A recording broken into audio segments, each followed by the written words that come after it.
This is the road to bypass Walnut, leaving it somewhat deserted.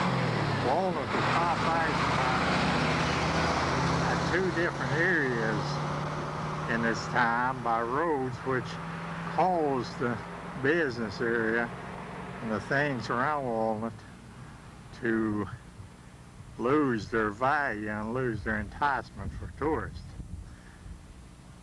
It was said that this hotel was one of the most modern of its times, that his main attraction was his chicken dinner, and that people came from miles around to see this, to stay and eat at this hotel located in Walnut, North Carolina. Now, as we go on around the road into Walnut, we will be showing you some buildings that existed in earlier times, and also some houses that are the older houses in the area.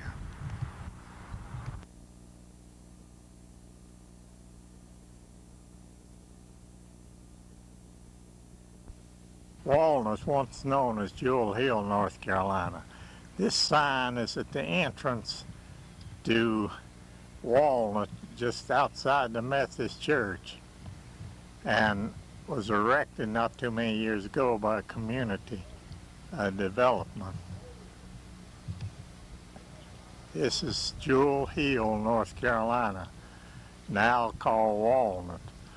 On this hill they conducted courts, they conducted all kinds of official business, and it was once the city, the county seat of Madison County, which was later moved to Marshall. This is the road approaching Walnut. This is Walnut, North Carolina entrance to the town of Walnut. The sign of Jewel Hill sitting in front of the Methodist Church. Behind me you can see the cash and carry grocery. I never remember a time when there wasn't a store here. The original store was run by old man Frank Ramsey. He was a one-legged man, and he had a store here. When Pearl Harbor, he was the one that had radio at that time, and a group of us boys were sitting here under this tree the day they announced the attack on Pearl Harbor. It was sometime on Sunday afternoon, and Mr. Landers picked it up on his radio. Walnut Methodist Church, one of the oldest churches in the community. When I was growing up, all the funerals were held in this church. Not only because it was bigger, but because it had a door here and another door here. In those days, the casket was left open, and the people could go in this door, march past the casket that was located in the front, in the back, actually, of the church, and come back out this door here. Oftentimes, us boys would come back in this door and go back into the church to see who was crying the most, or who was grieved most at funerals. And this is the Methodist Church, located on the corner going into Walnut in the community. We are now looking into the community of Walnut itself. You can see the schoolhouse, the Missionary Baptist Church,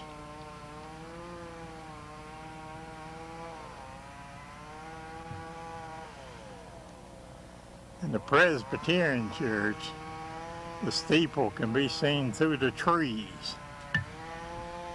In this community of Walnut, there's 4 churches: Presbyterian, the Missionary Baptist, and all around the road is the Free Will Baptist and the Methodist.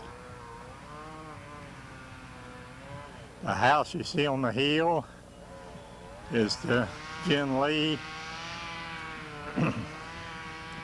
Chandler house. She lived there with her sister. Her sister is dead, but Jen Lee is still living in a nursing home in Asheville. This is one of the older houses in the community. This is the mill house of the old man Frank Ramsey. In this he ground corn, and the farmers would come from miles around and bring their corn to this mill to be ground. I remember he would take out a toll from the mill and keep for himself or to keep to sale. And you would see him come out of this mill completely covered in chaff that came from the corn. And he had a long white beard, and you could just see him for the chaff that came out of the house, out of the corn. Panning back around now. We're going back around toward the schoolhouse. It's real chilly here this morning. This is the 8th, this is in October 1991. The leaves are beginning to turn somewhat. You see the trees as they begin to turn, and most of the colors are gone now. But we're standing in the churchyard of the Methodist Church. It's part of the cemetery that lies behind the Methodist Church. Most of the people that lived in Walnut at one time or the other have been buried in this cemetery. It started out just as a small cemetery. When the road into Walnut was built, they had to remove some graves from the area of the graveyard, and it separated the cemetery. You see, there's part of it above the road. As we pan on about this road, which was the original bypass on Walnut, also separated the cemetery from the rest of the cemetery as it once was. In this cemetery buried slaves, and there's all kinds of tales about people who were buried in this cemetery, but certainly it's the old cemetery. Many of your stones have fallen over. People who are buried here probably have no folks that are connected anymore. The cemetery is well kept by the community, but there's many a grave here that nobody knows anything about. See, you see stones lying on the ground, and there's so many. So oftentimes these cemeteries are neglected, and they're not taken care of anymore. But the community has maintained this cemetery in Walnut in beautiful condition. Here's just stones, just field stones, that mark a grave that probably is unknown and nobody knows anything about. Up here's another one. If you notice, right here in these bushes is another grave that's marked with just field stones. You see, they didn't used to buy stones, and they marked them with these field stones in place of tombstones, so we know it today. Walnut, North Carolina. We're standing across the road from the Methodist Church, looking back towards Walnut and toward the schoolhouse. You can see the schoolhouse in the rear. We're standing on the upper side of the road going into Walnut and looking in to the town of Walnut. Imagine there was some controversy over these two stones, because although these men were brothers, you can see the difference in the spelling of the names. So I imagine somebody really got told when these stones were erected about misspelling the names.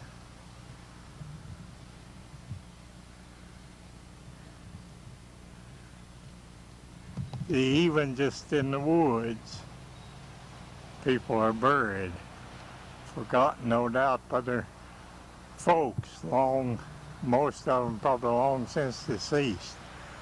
But these seem to have been separate from the rest of the graveyard, because you see it's just out in the woods beyond the regular graveyard, but still they're maintained by the community. Meadows are buried here.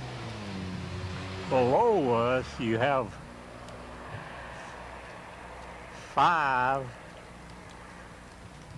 1, 2, 3, 4, 5 of their children buried here. They were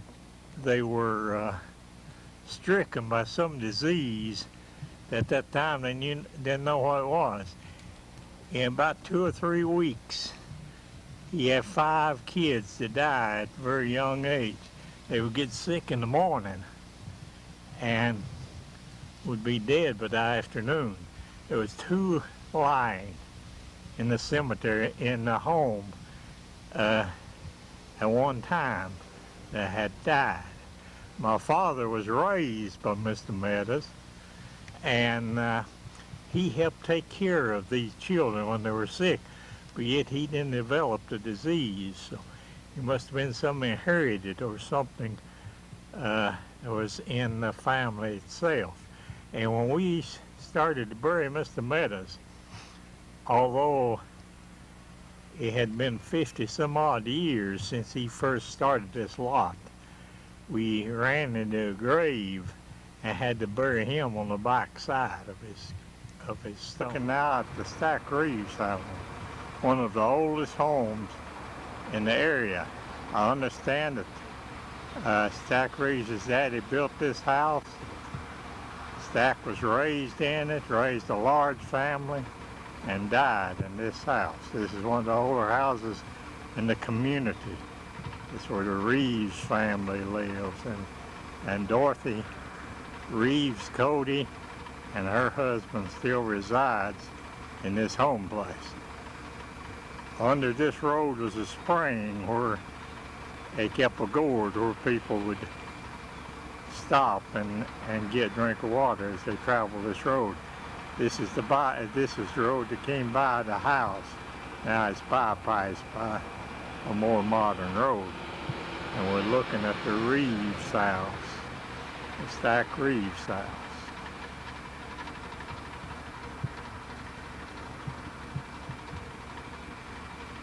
Lived in this house here for several years.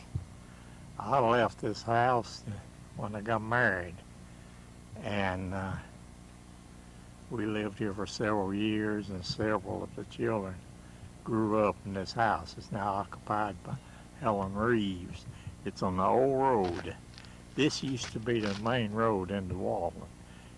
This is the road that was in Walnut when Walnut was a town and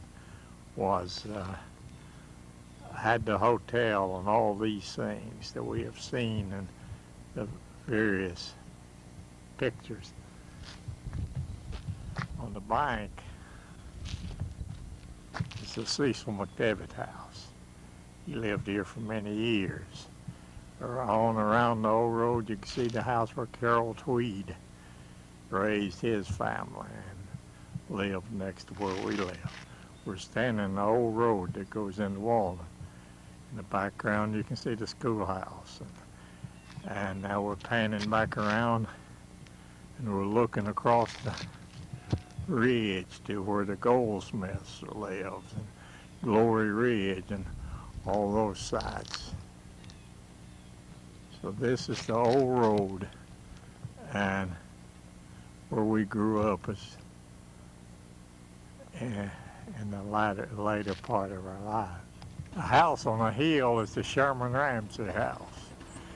Mr. Ramsey was part owner of Ramsey's in Walnut Supply Company, and I remember quite well as he would come around the road with his cane, and there was a flight of stairs that extended from the road completely up to the house. You can see them in the bushes here now as we're looking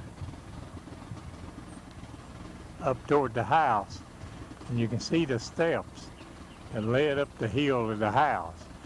And I can remember him trudging up these steps with his cane, and he wasn't that feeble, but he carried a cane because it was custom in those days lots of times to carry a cane. So he would walk from the old road up these steps to his house on the hill above Walnut. That's just where the old road starts, going around and once went through Walnut. This is another older house in the community. Although it's been neglected over the years, it used to be one of the most modern houses in Walnut. Looking on out the road, you can again see the Cecil McDavid house sitting up on the hill. We didn't get a very good picture of it a while ago, but we can show a better picture now. Again, we're looking at the Chandler, Lula and Jen Lee Chandler house above, sitting up on the hill. This is the old Walnut supply building. At one time,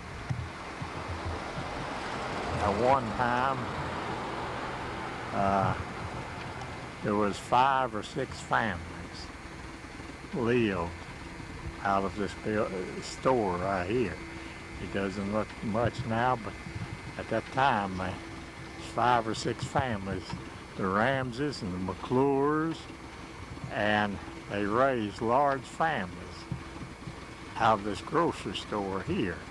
And at one time, between these buildings here, set a barber shop, which has 3 barber chairs. Before it became a barber shop, it was a cafe. And I've heard that, now some of these things, of course, I don't remember, but I've been told by reliable sources that after the barber shop was located here, why the signs from the cafe were still on the outside of the windows with hamburgers and hot dogs and all that. And one day a fellow stopped here and asked that, stuck his head in the barber shop, asked Mr. Frank Smith if he had a hamburger. And Mr. Smith told me yes, he had one, but it'd be pretty hairy after all the haircuts in the barber shop. So this was formerly Brigman's store. Mr. Moody Brigman ran this store. And it burned down and the apartments were built here. But this was formerly Moody Brigman's store. Now, the Walnut Supply Company competed with Mr. Brigman in these stores here. And the post office was originally in the Walnut Supply building. But then after it closed out and was no longer in existence, it moved to the Moody Brigman building and was in the Moody Brigman building until it was burned down. So we're looking at where the Moody Brigman building used to be.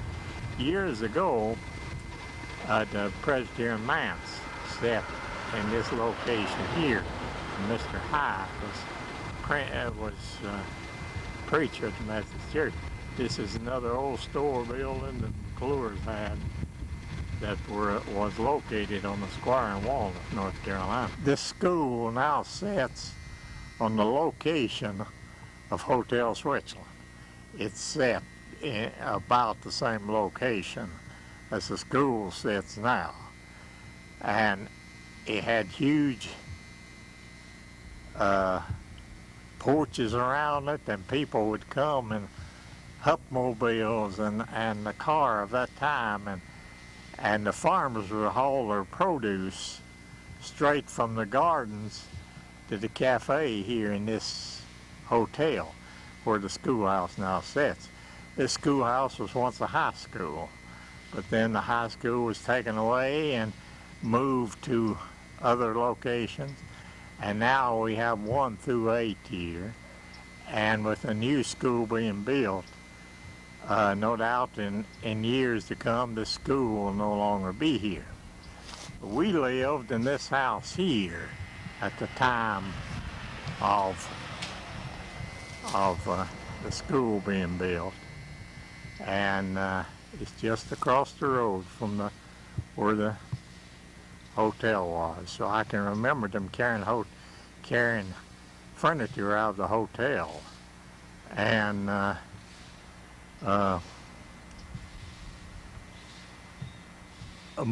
fixing to move, but I can't really remember them tearing it down. But at that time we may have moved to Parrot Hill, where we moved from here, and down there is where the Presbyterian man stood and Preacher Hyde lived.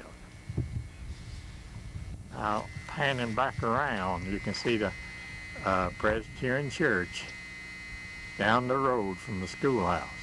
This is one of the 4 churches I've mentioned to you before that is located within sight of each other in Walnut.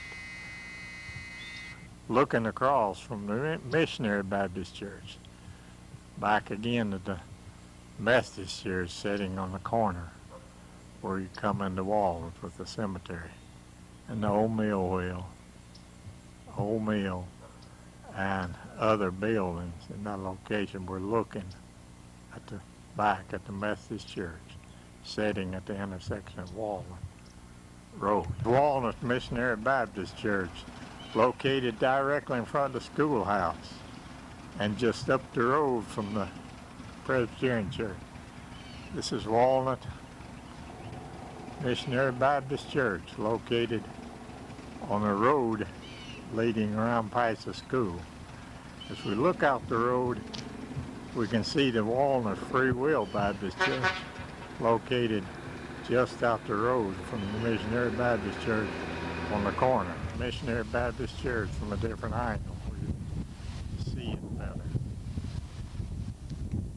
Panning around and looking again at Walnut Free Will Baptist Church. This is where we attend and where we've been taken since even before we were born by our mother. As we pan on around, we see the Jonas Chandler house, one of the older houses in the community. Sits up on the hill. It's a beautiful house and has been well maintained over the years. Methodist Church, and the house where we lived, just in front of where Hotel Switzerland was at that time. This is Walnut Free Will Baptist Church, taken from a closer view. This is the community house below Walnut Free Will Baptist Church. In this area sat the Paul Ballard house. Not Paul Ballard, but Henry Ballard is his daddy. I remember a huge deer head that was up on the wall in this house. And he every 4th of July, he rode in the back of an old model car and carried a flag celebrating the 4th of July. I can remember right real well for that. He was a preacher. So this is in the vicinity of the old Ballard house that's set here, and Mr. Henry Ballard lived in. Panning back around to the church again with another view of the church. In this vicinity here is where the old schoolhouse sat. It was made of wood, and one night it caught on fire and burnt down. I was in the first grade at that time. I remember that I had some crayons and some things in my desk, and they were burned, and it really bothered me that I had lost those things. This is the area where the old schoolhouse sat. We lived at that time in the house you can see here. My sister May was asleep in the room next to the windows, and the light from the fire woke her up, and she woke Papa up, and he alerted the neighbors. So this is the location of where the old school set that burned. Fred McDavid lived on the hill here, and the fire department came out and sprayed water on his house and also on our house and kept them from catching on fire. But this is the general vicinity of the old school, and this is the leak house that we're looking at below the house where we lived at that time. That's been a long time ago, but this house is just like it was at that time. And of course a newer house has been built up here where Fred McDavid lived, but this is where he lived. In the corner of the schoolhouse here sat the Ramsey house. The old lady Ramsey and her boys Fred and Roy lived in this house. I can remember her distinctly because she had a parrot that was something unusual for people to have. And it sat along about where home base is in this field. It was a house that sat here. Again, we're looking up on the hill at the Jonas Chandler house, one of the modern and most up-to-date houses in the time it was built of any of the houses today. Looking at the Clyde McClure house. I'm told by my sister May that the Anses built this house. They came here from overseas, and I can remember how this house was so modern, and as somebody says, it wasn't kind of a house that you just wipe your feet once before you go in. It was the kind of a house that you wipe your feet 2 or 3 times before you go in. So this is the Clyde McClure house that once was considered as one of the most modern homes and the high-class homes in the community. And we pan on around and gone out, and the Lloyd Lewis house is located out on the far end of this, where Lloyd Lewis lived for many years. Of course, there's been more homes and modern homes built in this area, but the McClure home was one of the most modern homes of its time. It's on the market for sale now. Mr. Worley, with the game warden, he lives here. Over just through this entrance is where Mr. Coleman Ramsey raised his family, and Ross Ramsey, one of the boys, still live here. See a house trailer. On this location of this house trailer was the Baxter Guthrie home. It burned down just a few months ago, and it has been replaced by this modern house trailer. So you see the old landmarks and the things that we knew as children and as people growing up in Walnut are fast disappearing. And in a few years, Walnut will no longer be remembered by very many people. And by documenting these things today, hopefully in the future somebody will look at them and know some of the things and how important a place Walnut was at that time. We're now looking at the Sarah Dockery place. This is the old Dockery place that we have eaten several meals in our childhood, and Stella Dockery is the only surviving one of that family now, and she still lives in the house that we're looking at now. This is the old Dockery place as seen from Lloyd Lewis place. As we pan on around, we see other places. Again, we see the Jonas Chandler place up on the hill above as we look at from Lloyd Lewis place. And panning back around, and we see the Rachel Dockery home over here. It's located right directly below where Stella Dockery lived. Rachel's also dead. Panning on around, we can see the Harrison Lunsford home. And sitting way over on the hill, we're looking at these places from Lloyd Lewis house. It sits around the end of the road. So you can see the scenery this morning is absolutely beautiful. The air is cool, but this morning the scenery is beautiful as we travel through Walnut and recount for you the days past. Look in the Dockery house from a different angle now, from closer up. In this bottom that we're looking at used to be tent meetings. The preachers would bring tents and put up there and hold meetings in the summertime for weeks at a time. And Miss Dockery would feed them and give them shelter if they needed it. And she was one of the older settlements in this neighborhood, and the house, as I said, is still owned by her daughter Stella, which is surviving one that lives in this home. So we're looking at the Dockery place again. Behind us we see Doe Branch and the settlement back in that area. So we're standing in the road just beyond the Dockery place. There's another house around this road on the left here that Evelyn Helton lives in. Now we're panning back around in the yard where we live when the schoolhouse burnt down. You can see this is where the old schoolhouse was located.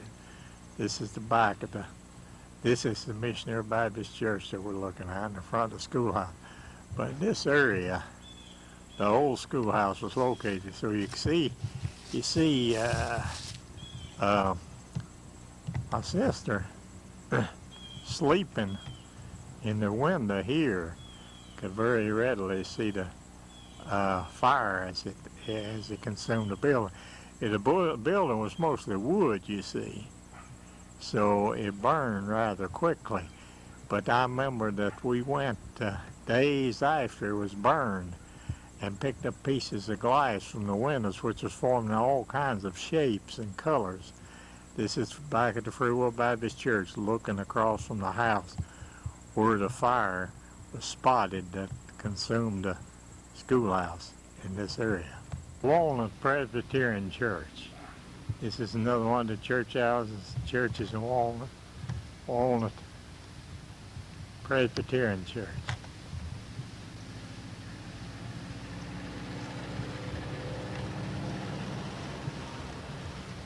It's a modern church. It's one of the most modern churches in Walnut.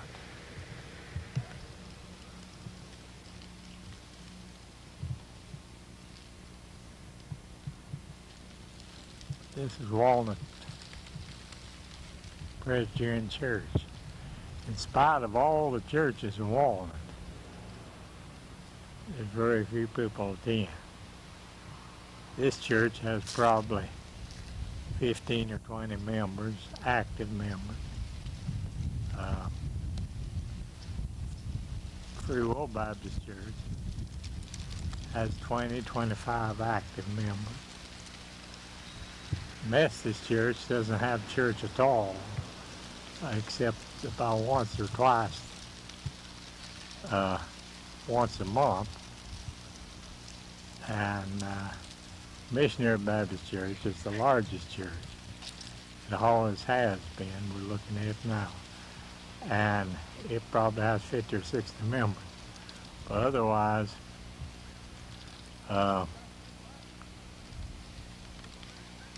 Otherwise, the other people just don't intend to. This is the Barnard Road, and we looking at the back of the old Walnut Supply Company building. It's over on the hill.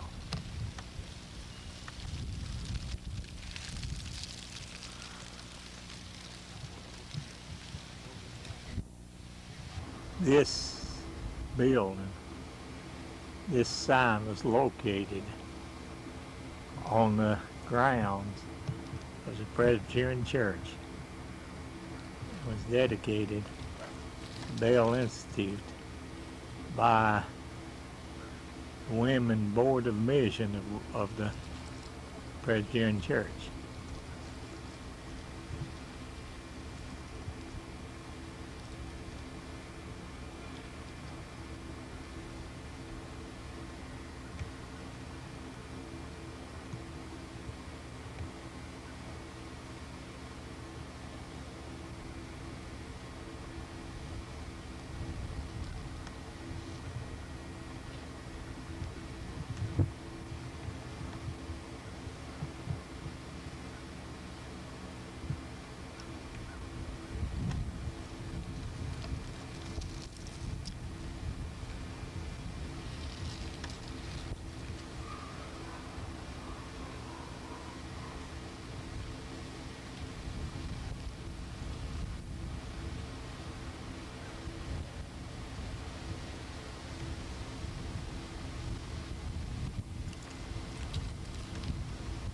You see, it's been a long time since this church has been founded.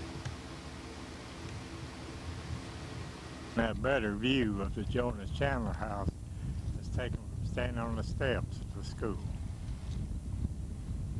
The magnificent rockwork leading up to the Jonas Chandler house, one of the show places in our childhood in Walnut, North Carolina. This location, Sankey Brigman had a store. He was a brother to Moody, and this location, he had a store. Of course, it's been changed because of roads, but in this location stood Brigman, Sankey Brigman, old store. This was the old mill house that he sold and turned out timber. Of course, with much improvement, this is the old Henderson house, where the Hendersons were raised and grew up. Miss Henderson, I believe, lived to be way up in her 90s. And after she died, Dr. Bates Henderson came here and lived for a number of years. But then he too passed away. And today a younger family owned the place and have improved it greatly. But this is the old Henderson house. This is the old Emory Thomas house. Mr. Thomas lived here and raised his family here. Of course, it's been improved, and it's been bought and resold. But this is the old Emory Thomas house. Mr. Emmett Payne lived here for years, and he obtained his water from a reservoir somewhere up here on top of this hill. And his water got to tasting bad. And they went up there, and the mule had broken through and was dead in his well. After that, the water was never the same. But this is the old Emory Thomas place. Mr. Emmett Payne lived here for years. You can see the Vic Henderson place. This is where Mr. Vic Henderson raised his family. Of course, it too has been improved, but this is at the end of a dead-end road, and that's the Vic Henderson place. The house you're now looking at, the house that Grandpa and Grandma lived. In fact, this is the house Grandpa died in. And it was purchased by Jack Guthrie, who of course added to improve. But this is the house that Grandpa and Grandma Rice lived in prior to the death of Grandpa, and then she moved around to Dame Molly, the other house that we spoke of earlier. This is looking back over the hill toward the Henderson house. And we're looking out the road towards what used to be the Brigman house, but it's been replaced with the trailer court. And it's now called Robin's Knob.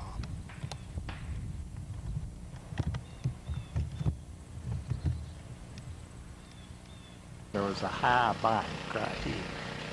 This, to my knowledge, is the only place that there was ever a killing in Walnut. Mr. Henderson was killed here, just in this curve. He started home. Now, Mr. Shelton, whom he had problems with, they kill each other right here in the front of this location. Although there were some debris lying on the bank up here, who they thought might have accidentally shot Mr. Henderson because they were afraid of him.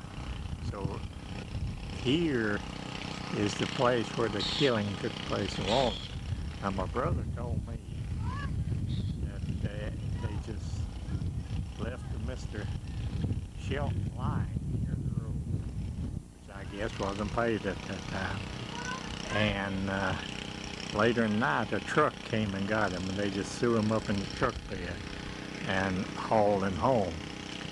So here in this corner was where the killing of Jennings Henderson took place. He had started home.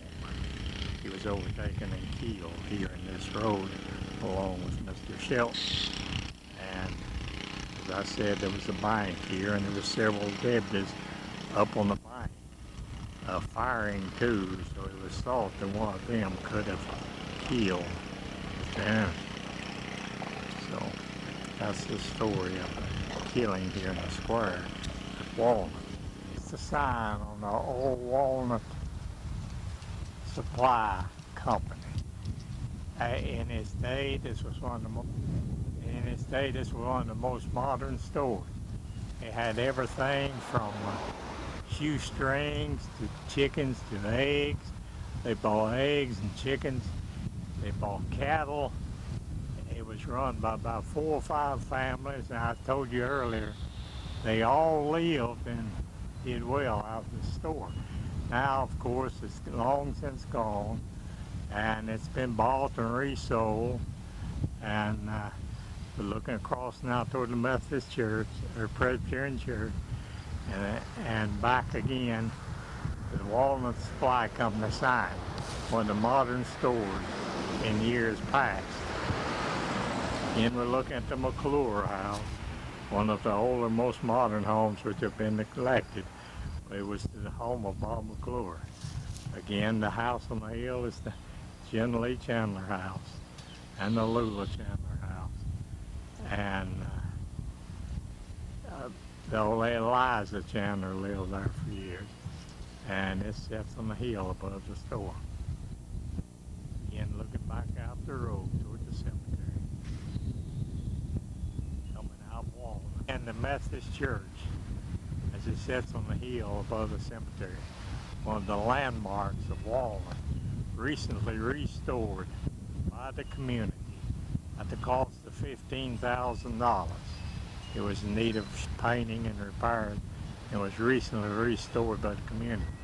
This is looking toward the Methodist Church, the old oak tree that I showed you a while ago, where court was held, and where if it could talk, I guess any of the people still alive that have sat under it would probably be executed or be run off from home, or first one thing and then another. But time has passed, and with it